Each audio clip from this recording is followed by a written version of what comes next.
Hi everybody, I'm Dr. Kelli Ward. I'm joining you from the great state of Arizona, and I want to thank Kyle for hosting this forum. This is an amazing, proactive way to educate people about our rights and our responsibilities. So thank you, Kyle. Thank you for letting me be a part of this. I believe that I was invited because I have been a reliable, proven conservative and a supporter of our Second Amendment all around, from the time before I was in the state legislature to the time during and now as a candidate for the United States Senate. We've got a lot of things facing us. A lot. There are new and active attacks on our rights by radical leftists. And so we have got to be ready because they want to erode our rights to keep and bear arms. And their tactics are working. Just recently, a study came out from Pew that says 57% of our teenagers fear a school shooting at their very own school. We have to make sure that our kids feel safe at school and that parents understand that when they send their kids to school, they're going to come home safely. I can tell you, as a mom myself, nothing was more heartbreaking and more emotional than seeing what happened at Parkland, what happened at other school shootings. And the left understands how to use that heartbreak and that emotion to achieve some of their preconceived ideas and to advance an agenda that I don't think is good for the United States and good for American citizens. So we have to be aware that this is happening, and we have to be ready. We have to be ready with calm, rational solutions to the problems that are facing our nation. And I know that we can do it. I'm glad to be here and be a part of it. Now, clearly we understand that the Second Amendment protects law-abiding American citizens and their right to keep and bear arms, to possess a firearm, in order to protect themselves, to protect their families, and to protect their property. We need to do some things on the policy front. What states can do. States should never require that the government define a good cause for someone to have a firearm. Who wants big government deciding what good cause is? I certainly don't.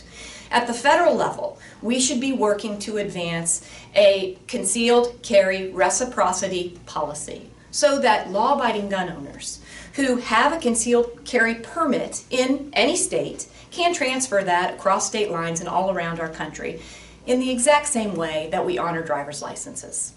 So now, let's talk a little bit, because gun control advocates love to cherry pick their facts in order to advance their preconceived ideas that we should ban gun ownership. Let's talk about reality. Armed citizens are much less likely to be injured in an assault. Mass shootings that injure or kill 4 or more people, peaked in 1929. They have not increased in frequency. The thing that has increased is the mass media hysteria that happens after these horrific events occur. Total homicides are down by half since 1980. And with that, gun homicides are also down by half. And gun ownership is up. It's nearly doubled in the 20th century, and violent crime has decreased to its lowest level since the 1960s. So it is very, very clear that the statistics can be manipulated to attempt to achieve a political agenda. Now, we have heard story after story after story, and I believe that Wayne LaPierre of the NRA is correct, that the way that you stop a bad guy with a gun is to have a good guy with a gun. Whether that's someone in law enforcement or a well-armed, well-trained, responsible American citizen with a firearm. We've heard stories of 18-year-old moms who've defended their children, of grandmas who've been able to stop armed offenders in their very own homes. And back in March, we heard about resource officer Blaine Gaskill, who stopped a bad guy with a gun at a school. Those things are very, very important. Now, as a United States Senator, there's some things that I could do. One of the most important qualities in a United States Senator is the ability to withstand pressure. Pressure from the left, pressure from organizations out there to grab guns, and pressure from the media, who, at times, tries to steer the narrative in a certain direction. I am A+ rated by the NRA. I'm endorsed by Gun Owners of America and the National Association for Gun Rights. And the reason is that I stand up for American rights. No right is more fundamental to our very character and our safety of our nation than our Second Amendment. Our founding fathers understood this clearly, and that's why they wrote the Second Amendment the way they did, that right shall not be infringed. So I have a history of boldly standing for our Second Amendment in the Arizona State Senate, and when I go to the United States Senate, I too will boldly stand for our Second Amendment there. I'll also stand up for all of our constitutional rights: freedom of speech, freedom of religion, freedom of the press, freedom to assemble, our right to privacy, our right to due process. There are so many things that we need liberty-loving, constitutional, conservative Republicans to stand up for, and I look forward to getting there and doing that job.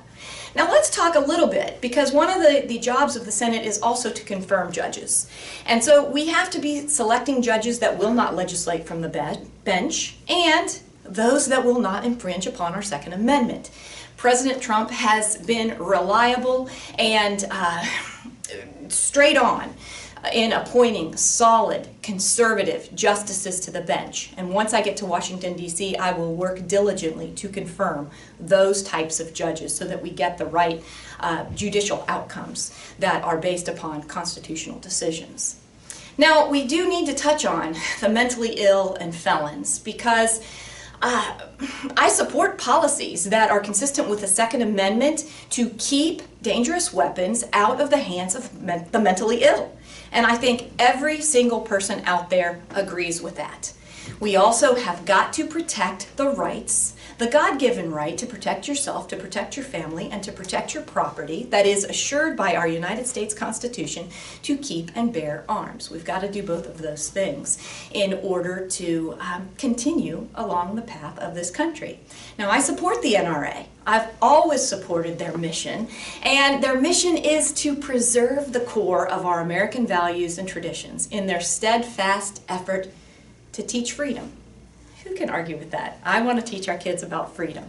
Now, there are laws that are on the books right now. We have a process for existing background checks, and I think that we need to strengthen our national background check system, because right now there are holes in that system. And in case you didn't know, the NRA has been advocating for that for years, to make sure that we have a usable database to keep weapons out of those who are ineligible to have them, out of the hands of the mentally ill and out of the hands of convicted felons. That has to be done.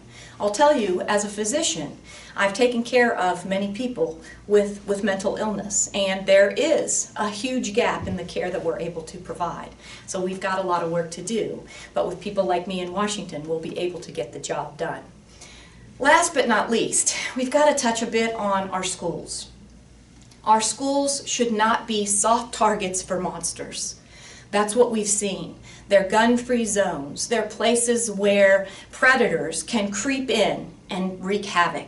That's got to stop. We've got to harden those targets. Whenever you look at our airports, our banks, many facilities, our sporting events, for goodness sake, those things are hardened. We've got to harden our schools as well. We've got to examine the failures that occurred at Parkland and in other places, the failures of law enforcement, the policies that were put in place that didn't protect our children, the lack of response from people who were supposed to go in quickly and do a job. That has to be looked at. The Child Protective Services industry, that too has to be looked at, because the shooter, became a monster somehow after going through a horrific, horrific childhood. That has to be looked at. There are many, many aspects.